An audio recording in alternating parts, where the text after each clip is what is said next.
बिस्मिल्लाहिर्रहमानिर्रहीम। अस्सलाम वालेकुम। मेरा नाम है आयशा फरूख और आप देख रहे हैं मेरा यूट्यूब चैनल। आज मैं अपने व्लॉग को स्टार्ट करूं उससे पहले मैं आपसे गुजारिश करूंगी कि मेरी स्क्रीन पे चलने वाली ये चंद फुटेजेस को देखें।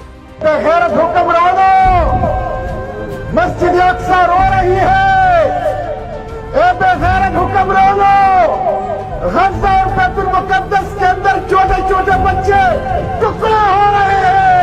आज इस फलस्तीन के इस टिकटॉक के छोटे से चंक को लगाने का मकसद ये था कि सच में मुसलमानों को मुसलमानों की जरूरत है। हम बहैसियत एक कौम बहुत खुदगर्ज़ और बहुत ही जलने वाली कौम है। ना किसी की तरक्की बर्दाश्त करते हैं, ना किसी के दुख में साथ दे सकते हैं। हम बजाते खुद वो कौम है। हम इतने मफलूज हो चुके हैं कि हम अपनी ज़ात के लिए भी नहीं लड़ सकते। यानी कि अगर फ़लस्तीन में बच्चे मर रहे हैं तो हमें क्या फ़र्क पड़ता है, हमारे घर में तो बच्चे महफूज हैं।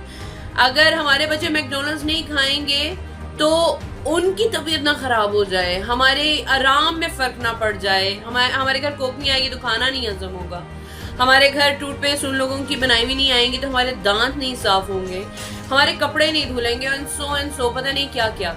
तो जब हमारे अंदर इतनी एफर्ट नहीं, रात की खुराक शादी कर लें, रात को इंडियन गाने ना सुनकर सोएं और फलस्तीन के लोगों के लिए और कुछ नहीं तो इन चीज़ों का बायकॉट करने के बाद कम से कम जाए नमाज बिछाकर 2 सजदे उनकी मदद के लिए कर लें तो शायद हम कब्र में अपना मुंह दिखा सकें। बहरहाल ये एक जज्बात है जिन्हें मैंने आपके साथ शेयर करना ज़रूरी समझा, क्योंकि अब जो हो रहा है वो सब कुछ ये तो बता रहा है कि हम आहिस्ता आहिस्ता अपने इख्तिताम की तरफ जा रहे हैं। बहरहाल दूसरी खबर ये है कि नवाज शरीफ मुल्क में आ चुका, इमरान खान फिर जेल में है, पीपल्स पार्टी अपने पंजे जड़ाने की कोशिश कर रही है और एक दूसरी जमात फिर उम्मीद दिला रही है कि वो हमारे लिए बहुत सारे काम करेगी, लेकिन मुझे नहीं लगता। बहरहाल ये तो अब देखना होगा कि आगे चल के क्या होगा। लेकिन एक जो कल मुद्दा हमने छेड़ा था वो ये छेड़ा था शेख रशीद साहब का इंटरव्यू, और उसके अंदर एक क्लिप मौजूद है जहां पर वो ये बात बोल रहे हैं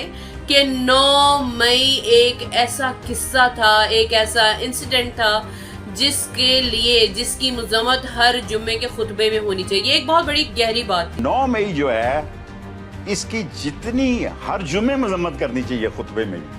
कल सारा दिन शेख रशीद साहब के इंटरव्यू की चर्चा होती रही और जब इंटरव्यू ऑन एयर हो गया फिर उसके बाद दोबारा उसकी चर्चा होनी शुरू हो गई, उसके ऊपर बात होना शुरू हो गई, लेकिन अंजाम कोई ना निकल सका। आजकल हम सोशल मीडिया और मेन स्ट्रीम मीडिया के दरमियान आम लोगों के हकूक की बात कम करके सिर्फ सियासत के पलड़ों के अंदर तोले जा रहे हैं। अफसोस है कि हम अपने ही हक के लिए आवाज़ नहीं उठाते। हमें अपने हक के लिए आवाज़ उठाना अब बहुत ज़रूरी हो चुका है।